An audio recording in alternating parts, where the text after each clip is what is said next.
Hello and welcome back to another RNC music video. As promised, I have a normal, our regular scheduled content here on the channel, back and better than ever. So today we're going to be talking about Gordon Lightfoot's Summertime Dream. Before we get into that, let's do a little background information on Gordon Lightfoot himself. So Gordon Meredith Lightfoot Jr. was born June 17th, 1938. And he actually just died recently this year in 2023. He was a Canadian folk, pop, country art kind of artist, and his music was kind of defined by nostalgia and a lot of kind of melancholic, Midwestern kind of music. It really hits if you're a Midwesterner or, from Southern Canada. In his time, many famous artists actually paid tribute to Gordon Lightfoot. The Who famously had a song called Lightfoot, and that in the song referenced a lot of his song titles in the lyrics of that music. And Robbie Robertson of the band actually called Gordon Lightfoot a national treasure, which is something that I tend to agree with. So a little bit on his style. So Gordon Lightfoot's style is usually always characterized by his wonderful baritone voice and his use of acoustic guitar, whether that be 6 or 12 string. Now, later into the 70s, where a lot of his really well-known work is, he added a pedal steel guitar from the talents of Pee Wee Charles, his pedal steel guitarist in his band. Now, luckily, Gordon Lightfoot did not fall victim to the 1970s disco craze. So many bands really fell victim to that and, just the popularity of it, that some of their sounds suffered, and what could have been great music was lost to a disco fever. I know bands like Pink Floyd even fell victim to it with their 1979 single, Another Brick in the Wall Part 2, where their kind of rhythm track for that song is very disco-like. Going back to the pedal steel sound, that can actually be found a lot and used heavily in the song The Wreck of the Edmund Fitzgerald. Speaking of The Wreck of the Edmund Fitzgerald, that song actually is a single from this album. So let's talk a little bit more about Gordon Lightfoot's Summertime Dream. The album was released in June of 1976, and when released, it went to number 1 on the Canadian RPM chart. However, in the States, it only peaked at 12 on the Billboard Hot 100 albums, and that's just due to a bigger audience in the US, so the popularity wasn't able to be as concentrated as it was in Canada. Now, most critics and fans alike would agree that this is kind of the zenith of Gordon Lightfoot's kind of career in popularity with the general public. Now, obviously, he had some amazing music released after this, but this was kind of the peak of Gordon Lightfoot being known in the public circle. This is, like I said, the peak of it, and none of his albums would go on to be as successful in the general audience as this album would go on to be. This album did give birth to 3 significant singles: Race Among the Ruins, Summertime Dream, and of course, The Wreck of the Edmund Fitzgerald, which I believe is the most popular song on Spotify from this album. Now, the Wreck of the Edmund Fitzgerald was the standout single and track in general from this album.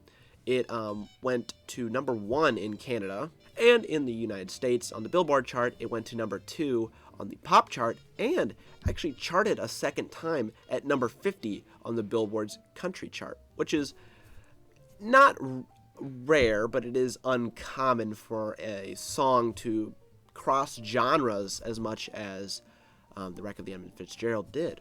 Now, finally, all of the formalities out of the way, what are my personal opinion and thoughts on this album?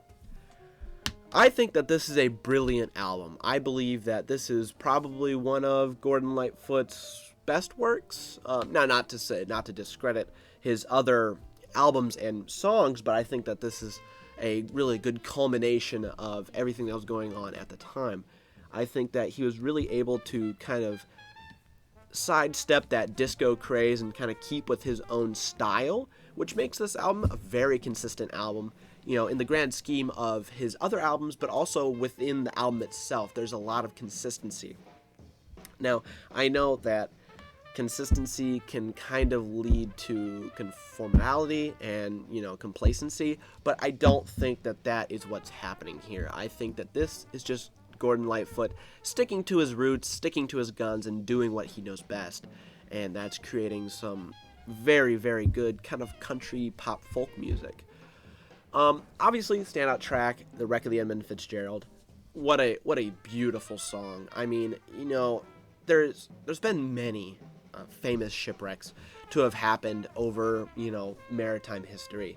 Obviously, you've got the Titanic, the Lusitania, the Mauritania. You've got all the big passenger vessels. But he decided to write about a, at the time, very contemporary shipwreck that was just a freighter on the Great Lakes. Now, obviously, if you lived up in that area, you would have probably been privy to what and who the Edmund Fitzgerald was. It was a Great Lakes freighter ship, and at the time, it was the fastest, I believe, on the Great Lakes. Basically, it had the same kind of reputation as the Titanic. It couldn't sink. It was, invincible. However, unlike the Titanic, it did have many good seasons. It had many fortunate seasons. It just was pushed a little too hard before maintenance and eventually went under. Other songs of this album, other standout tracks, actually, "I Do It Again." It's just a very, very rhythmic, kind of almost soul type feel, which is really, really interesting because it manages to stay within the, the kind of feel of the rest of the album, but it has a different sound, but it's just a different feel. It's rhythmic, it's focused on the beat instead of focusing on, chords and changes and the sounds of the acoustic guitar. It's just a very, very cool song, how it's able to kind of pique your interest but stay within the mix of the rest of the album. Another interesting song on here, "Spanish Moss." Actually, the first time I listened to it, I wasn't actually sure what he was saying. Spanish moss. His little bit of Canadian twang kind of muffled the words for me, and I just really wasn't sure what he was saying until I actually looked at the jacket and saw that the song is Spanish Moss, which, really great song. Not a crazy standout track, but it's a really good song.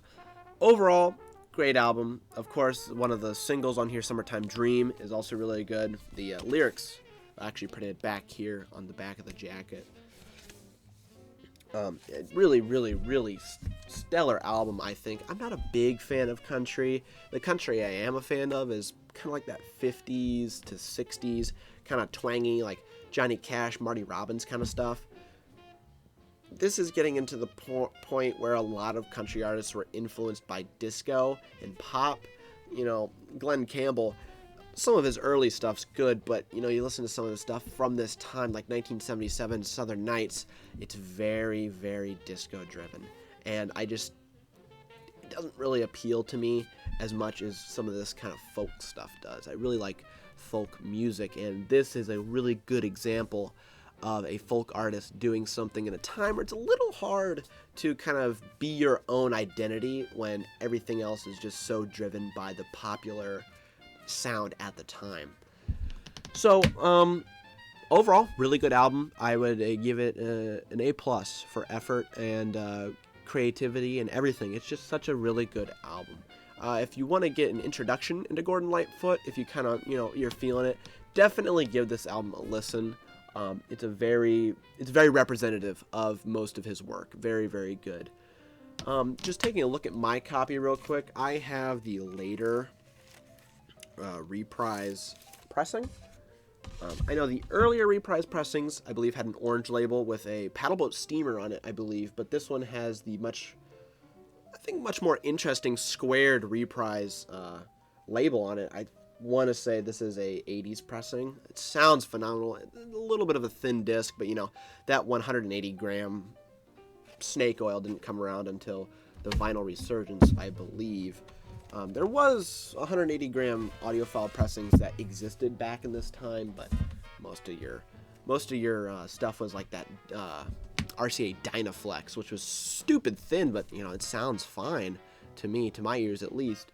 So yeah, give this album a try if you want to kind of expand your listening into more 70s pop, folk, country stuff. Definitely give this album a listen. I think Gordon Lightfoot would really appreciate it. I would appreciate it. Really, really good album. So that's really all I've got to say for this video. Check the description. There's links to my social medias if you want to get in touch. The Twitter is still not up yet. I still need to get some things worked around for that. But please, hit me up on Instagram, Facebook.